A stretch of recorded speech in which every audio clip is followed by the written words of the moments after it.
Ladies and gentlemen, there comes a moment when you suddenly realize the truth about someone, not from what they do, but from what they times say, asterisk. And if you listen closely, you'll hear it. The tone that keeps you confused, the words that keep you hopeful, and the promises that never lead anywhere. The kind of talk that isn't meant to love you, it's meant to, when he talks like this, he's only using you. And deep down, you already feel it. You feel it in the hesitation between his words, in the way his compliments land without depth, in the way his promises evaporate the moment you need them to mean something. You feel it because your intuition has never been broken. It's just been overridden by the part of you that wants to believe the best in someone who hasn't earned that belief. There's a certain tone people use when they want the benefits of you without the responsibility of showing up for you. They'll speak in maybes, in almosts, in suggestions of something real, but never the substance of it. They won't say, "I'm here." They'll say, "We'll see." They won't say, "I want you." They'll say, "I like what we have." They won't say, "You matter."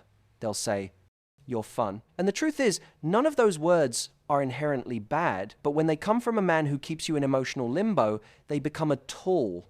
A tool to keep you close enough to use, but far enough to never have to choose. You deserve to understand this clearly. Attention is not affection, and words are not commitment.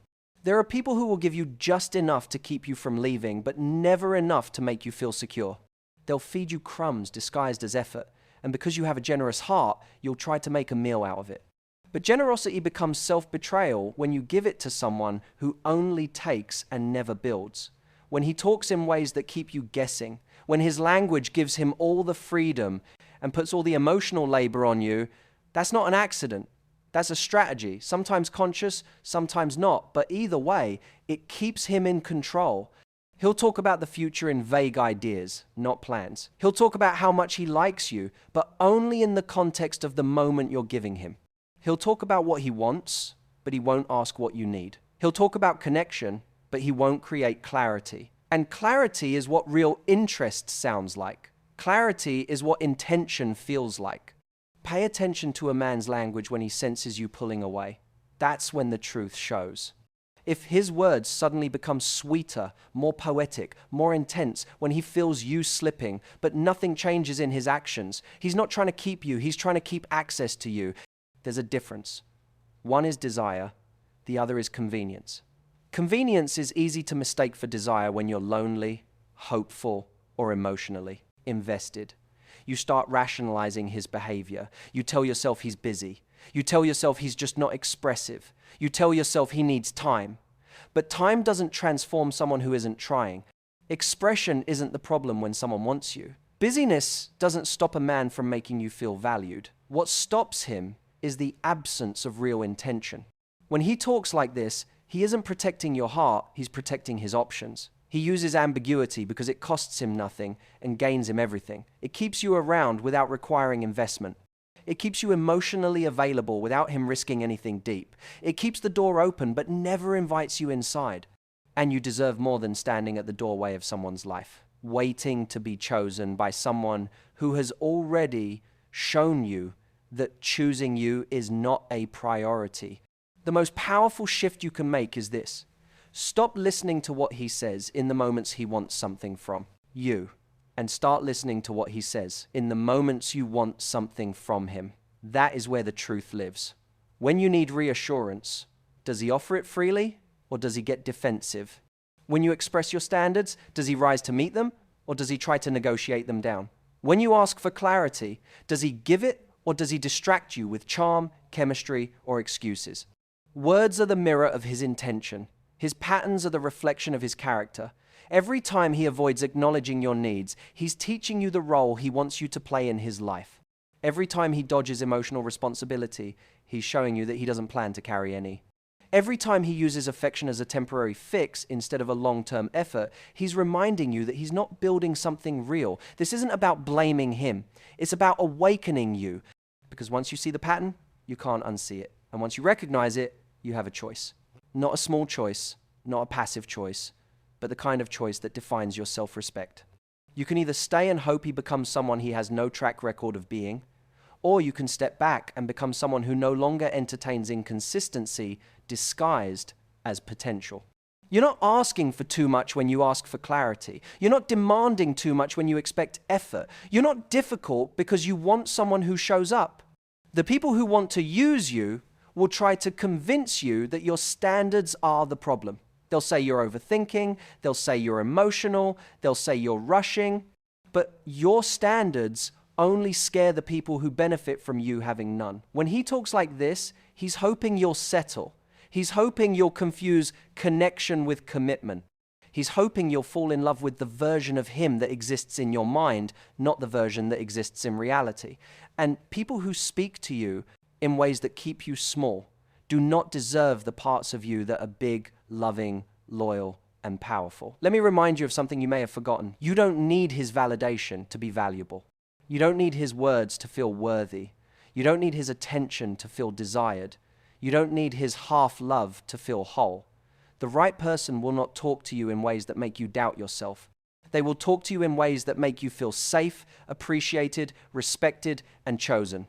They will speak with intention, not convenience. They will speak with clarity, not confusion.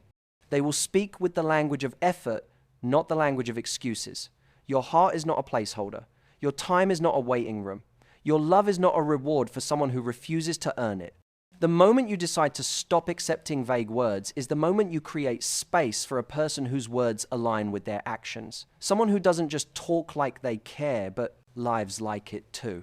And this is where your strength becomes your turning point. Not because you finally convinced him to change, but because you finally recognized that you deserve more than being someone's emotional convenience. When a man talks in ways that keep you second-guessing your worth, you must become the kind of woman who no longer accepts confusion as a form of connection. You must become someone who sees ambiguity not as mystery, but as a warning. Because the moment you stop romanticizing mixed signals is the moment you reclaim all the power you unknowingly gave away. Your power has never been in getting him to choose you. Your power has always been in choosing yourself. And when you do that, everything shifts. You stop craving his sporadic affection, and you start craving consistency. You stop hoping his words will finally line up with his actions, and you start paying attention to the fact that they never have. You stop trying to impress someone who puts in minimal effort, and you start valuing the energy you bring to the table. You stop accepting emotional crumbs because you remember that you were never meant to survive on the bare minimum. When he talks like this, your heart may want to give him the benefit of the doubt, but your future can't afford that anymore. Your future needs someone who speaks in decisions, not possibilities. Someone whose communication doesn't create insecurity but eliminates it. Someone whose language doesn't make you compete with your doubts, but instead strengthens your confidence. You don't heal by rewriting his sentences. You heal by listening to them. Not the poetic ones he uses in moments of passion, but the evasive ones he uses in moments of responsibility. Look at how he speaks when you need emotional clarity. Look at how he responds when you express your boundaries. Look at how he behaves when the conversation stops being fun and starts being real. That's when you see the truth. That's when you see whether he's in your life to build with you or simply benefit from you. Sometimes the most dangerous thing isn't what he says, it's what he avoids saying. Silence is a language too. When he avoids defining the relationship, he's speaking. When he avoids acknowledging your needs, he's speaking. When he avoids accountability, he's speaking. And every time he sidesteps these moments, he is telling you exactly where his priorities are. You don't need him to admit his intentions out loud. He already communicates them through his patterns. You may tell yourself that if you give him more time, more patience, more understanding, he will eventually speak differently. But time doesn't make someone intentional. Patience doesn't make someone consistent. Understanding doesn't make someone appreciative. The wrong person interprets your grace as permission, your empathy as weakness, and your loyalty as something they never have to earn. But none of that is your fault. It's simply the result of giving the right qualities to the wrong person. When a man talks like he's only using you, what he's really doing is revealing the ceiling of what he's willing to offer. And you cannot force a future with someone who only speaks in the present tense. You cannot build security with someone whose words feel like puzzles you're trying to solve. You cannot create peace with someone who communicates in ways that make you anxious, uncertain, or undervalued. The moment you stop trying to interpret his mixed messages is the moment you start hearing your own inner voice clearly again. That voice will tell you the truth you've been afraid to accept. Love should not feel like a guessing game. You shouldn't need to decode someone's tone to feel secure. You shouldn't need to analyze every message just to understand where you stand. You shouldn't need to live in a state of emotional suspense. Real connection feels grounding, not destabilizing. Real interest feels clear, not cloudy. Real partnership feels mutual, not one-sided. When he talks like this, he's counting on your desire for connection to outweigh your desire for clarity. He's counting on the fact that you'll cling to the potential instead of recognizing the pattern. He's counting on your emotional investment to keep you from walking away. But once you recognize the pattern, you become someone he can no longer manipulate with empty words. Once you understand that potential means nothing without pursuit, you stop being impressed by promises that never turn into actions. The truth is, you lose nothing by letting go of someone who never planned to hold you properly. You lose nothing by walking away from someone who only showed up when it benefited him. You lose nothing by stepping away from words that don't match actions. In fact, you gain everything. You gain your peace. You gain your self-respect. You gain your emotional freedom. You gain the space to attract someone who doesn't talk in circles but speaks with intention. There are people who will talk to you in ways that make your soul settle. Their words will not create tension, they will create trust. Their honesty will not scare you, it will comfort you. Their communication will not drain you, it will nourish you. They will not speak in ways that serve only them. They will speak in ways that serve the relationship you're both building. This is the standard you're meant to hold, and you can only reach it by refusing to tolerate any less. Every time you accept vague language, you teach him that vague effort is enough. Every time you excuse inconsistent communication, you teach him that inconsistency is acceptable. Every time you pretend his words don't bother you, you teach him that your feelings are negotiable. But your feelings are not negotiable. Your boundaries are not suggestions. Your worth is not something he gets to define. And the moment you act like it, he loses the ability to use you with his words. When he talks like this, remind yourself of the kind of woman you are becoming. You are not someone who waits around for emotional scraps.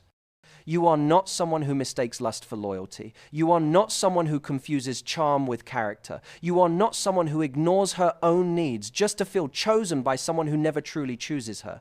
You are becoming a woman who understands her value, who expects clarity, who gives love deeply but refuses to give it blindly.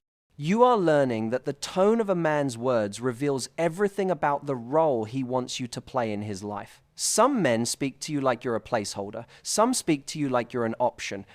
But the right one speaks to you like you're a priority. And until someone speaks to you that way, you don't have to settle for anything less. When he talks like this, you are not meant to chase clarity from someone who thrives on keeping you confused. You are meant to step back, breathe, and recognize that the kind of love you're seeking cannot be built with someone whose words are designed to keep you small. Because the moment you realize that, you stop being someone he can use, and you start being someone he can never replace. And when you reach this point, something powerful happens inside you. You begin to see that every time someone speaks to you in a way that diminishes your value, it reveals far more about their limitations than it ever does about your worth. You start noticing how much energy you've spent trying to translate someone's half-hearted phrases into something meaningful, when the truth is, communication that matters never needs to be decoded. It lands clearly. It feels stable. It gives you a sense of direction rather than disorientation.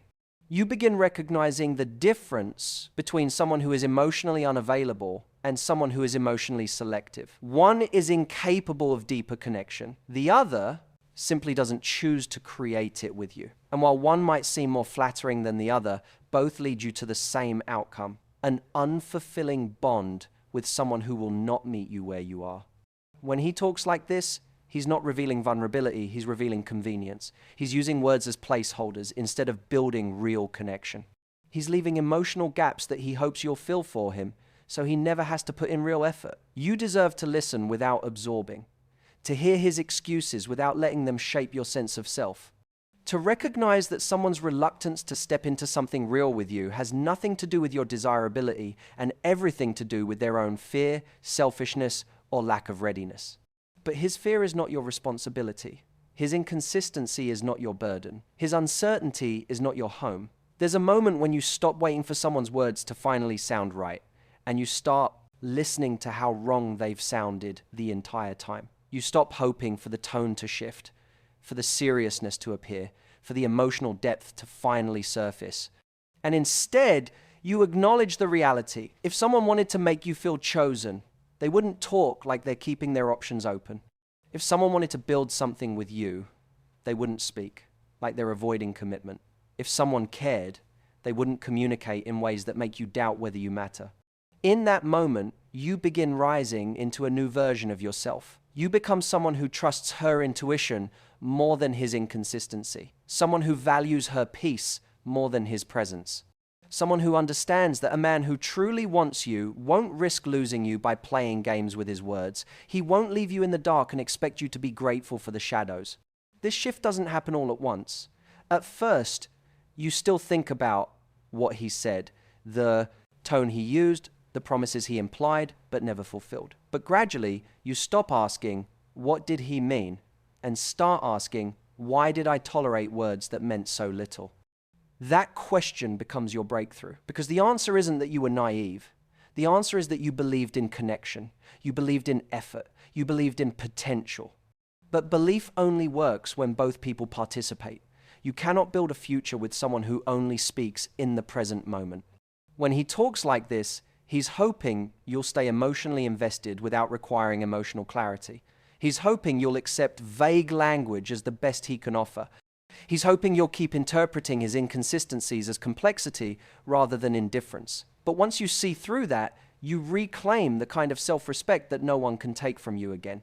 Self-respect changes everything. It's not loud, it's not dramatic, it's not angry, it's steady. It's quiet, it's unmistakable. It's the voice inside you that whispers, you deserve more. And this time, you actually listen. It's the feeling that rises when you realize that staying hopeful for someone who isn't showing up is the quickest way to lose yourself. It's the awareness that love shouldn't feel like waiting in line for someone's attention. You are not a backup plan. You are not a placeholder. You are not an option kept around for convenience. You begin to see that love is not measured by how many hopeful interpretations you can create from someone's careless words. Love is measured by actions that reinforce your worth, not undermine it. The right person doesn't speak in ways that shrink you. They speak in ways that support you, uplift you, and reassure you. They don't use affection as a tool, they use it as a bridge. They don't use charm as manipulation, they use honesty as connection. And as you rise into this new mindset, something else becomes clear. The reason you tolerated those empty words wasn't because you lacked strength, but because you had hope. But hope without boundaries becomes self-sacrifice. Hope without standards becomes self-neglect. Hope without reciprocation becomes self-destruction. Your heart is capable of deep love, but not everyone deserves access to that depth. You must protect it from those who speak beautifully but behave poorly, from those who ignite attraction but avoid accountability, from those who enjoy your company but don't value your presence, from those who talk like they care but act like they don't. When he talks like this, he's counting on your emotional generosity. He's counting on your empathy. He's counting on your desire to see the best in him. But the version of him you're hoping for is not the version he's showing you. And it's not your job to build a man from the fragments of what he could be. You're not meant to teach him how to love you. You're meant to be with someone who already knows how, or at the very least, is willing to learn. You start realizing that the right man won't communicate like he's protecting himself from responsibility. He won't talk like he's auditioning for the role of the almost lover. He won't express feelings only when it benefits him. His words will feel steady, not slippery. They will feel honest, not strategic. They will feel emotionally invested, not emotionally evasive. When you reach this understanding, you stop being impressed by last-minute affection. You stop being moved by future faking. You stop feeling special because he compliments you in moments of passion. You begin valuing the kind of communication that comes in the quiet moments, the kind that is consistent, sincere, and grounded. And once you raise your standards to this level, you naturally distance yourself from anyone whose words are designed to keep you small. Not because you're bitter, not because you're guarded, but because you've grown, because you've healed, because you've learned that the right man won't make you choose between your dignity and his potential. This is where your confidence begins to bloom in a way it never has before. You stop being afraid of losing someone who was never truly yours. You stop fearing the silence that comes after you pull away. You stop worrying about whether he'll come back, because now you understand something essential. The right person won't need to be chased. He will step forward. The right person won't speak in ambiguity. He will speak with purpose. The right person won't use your emotions. He will honor them. Your healing begins the moment you stop accepting conversations that diminish your value and start demanding communication that reflects your worth. Because when he talks like he's only using you, it only works if you keep listening. But once you finally hear yourself, your needs, your worth, your standards, you become someone who no longer falls for words, but someone who waits for actions that align with them. And that is the shift that changes everything. It use you. And the second you recognize that, everything changes. Because once you hear the difference between real intention and emotional manipulation, you stop being someone he can play with and you become someone he can never again afford to lose.